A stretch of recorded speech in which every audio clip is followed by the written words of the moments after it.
what keeps them away from danger.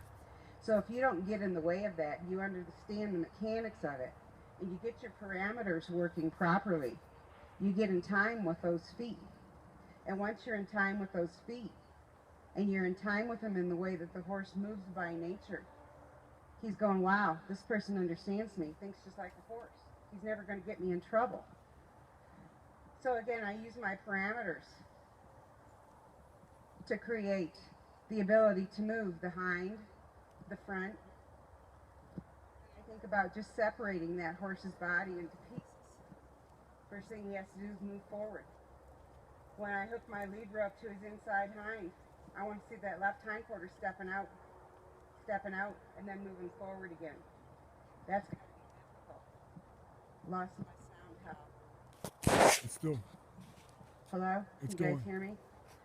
So the first thing I think about, you guys, is their rear wheel drive. And in order to get control of the front feet, she loses the mic's on her left, and she kind of loses it when her face points to the right. I was trying to adjust that. I moved it over some. Wherever a horse is looking is where centered. he's going to intend to take his feet. If I want my horse thinking about coming to the right, I need to move his hindquarters over there to the left. That right hind gets his right eye working. Right there he came forward. I'll just say, hey, I didn't want you to come forward. Step back. When you watch a horse back up, bilateral. His left front's going to motivate his right hind. In order for a horse to stay balanced, they have to move those feet balanced and united. You see how united he is there. He's not front feet, small step with his hind feet. He stays united. And when they're united, that's their natural way of moving. And you want to keep that in mind in everything that you do with the horse. You want to keep them united. So I think here, he kind of pushed on my bubble. I'll set him back. When that right hind foot is back, he's ready to move over here. He's ready to come through here. My bubble's pretty good, so he stays away from me. He knows that distance between me and him has got to work. He's got it. That would be my leg if I were on him. So I'll roll in here again. And as soon as I take my lead rope to his inside hind, I want to see that outside hind stepping away. And he's done right there. He's done right there. And when I open up here, I want to follow the feet. He doesn't tap him on the shoulder with my foot. And then I'd say, now we're going forward again. But you guys are going to start thinking and really watching long and hard about how these horses move their feet and getting that bilateral balance working real good for you. Because when a horse knows that you're going to operate them that way, because that's the way their feet move by nature, they're really going to start liking the way you operate them, because you're never in the way of the right thing happening. Never in the way. So I'm just going to go ahead and show you some exercises here that I like to see on the ground. I'm always thinking about my parameters. But if I ask with my hands, my flag backs up what my hands ask for. If I ask with my flag, my hands are going to back up what my flag asked for and didn't get. But I'm always thinking about hooking my rope down to his feet. And knowing that they travel from the hind to the front, the first thing that I work on is the hind leg. I'll step to the hind, and that's all I wanted. He's separated. Right here I'm going to roll him back again. When I roll these horses back, I want them back and straight and soft. Straight and soft. Their heads need to be right. Their heads need to be right in the middle of their chest to back straight. And when they back straight, I'll hook to a foot. If you can get your horses back and straight, I can just hook to his left foot. And the other 3 feet should do exactly the correct thing, because he's centered. He's straight. When you guys go to back in your horses, if their heads are off to one side or the other, they're not going to stay centered. They're going to back crooked. So you think about just taking a hold of one foot. I'll take a hold of that right front foot. And if he's bilaterally balanced, he'll stay straight. If he's crooked, if he can't back with his head straight, his feet are going to be disunited. They're not going to work in balance. So you work real hard at that. So I make sure that all these things are working. Can I step in? And will my bubble take him back? Right now he's backing off of my bubble. And as he starts moving off of my bubble, I hook my lead rope to those feet. I'll step in, and then I'll hook my lead rope to those feet. When that right hind is back out of the way, he's clear to move his right front. You see, that hind leg is out of the way.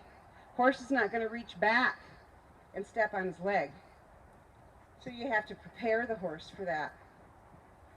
So as I go forward, I just check out all of these things, make sure that they're good, so that if I ride them, everything should be pretty centered for me.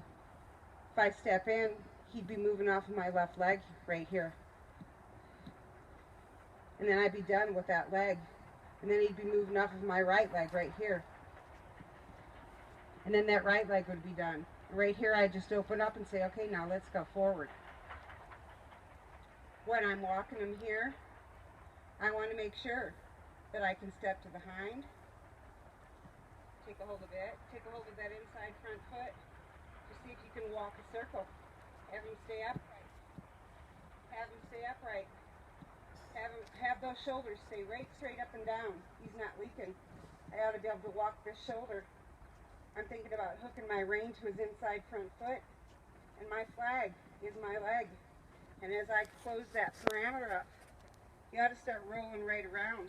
And when I'm working this turnaround, as he comes with his left front, I want him reaching back with his right hind. That bilateral balance. When the left front moves, the right hind ought to reach. And it's kind of cool that they'll stick their leg in the ground, but I'm not looking for that. I'm looking for, is he staying balanced? When that outside shoulder reaches through, does the inside hind reach back? That keeps the horse completely upright. When a horse operates like that, he's balanced. And when he's balanced, he likes you. And when you take the balance away, he's not going to like you so much, because you're getting in the way of the way they move. So you work a lot on making sure that you're helping your horse stay bilaterally balanced. When you ride the horse, you don't just ride the inside. You got to ride both sides. Well, you teach him that on the ground through your parameters. He knows not to push on that outside knot, which would be my outside rein or my outside leg.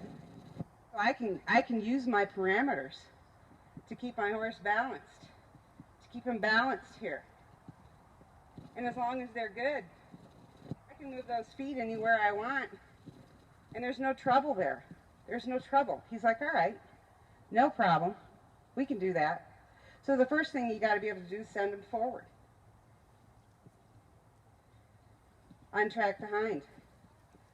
Watch for that outside hind leg to step out. He's got to roll back here. Got to be able to move the front. And then you got to be able to open up and say, all right, now let's go forward. If your parameters aren't good, if your horse is not yielding to your flag or your body, not soft in your hand, it won't work. And if it doesn't work on the ground, it's not going to work when you ride him. It's just not. That's why I work a lot on getting this going on. You can refine your groundwork any way you want. I'll hook to his left front here. He knows I'm feeling with that. My flag supports his right hind. That's a bilateral move. I want those together there. So as you get better with your groundwork, you really start refining it to the same maneuvers that you're going to want to create when you're riding your horses. So all I want you guys to do right now is just start out seeing how good those horses will lead on by. You'll roll them by.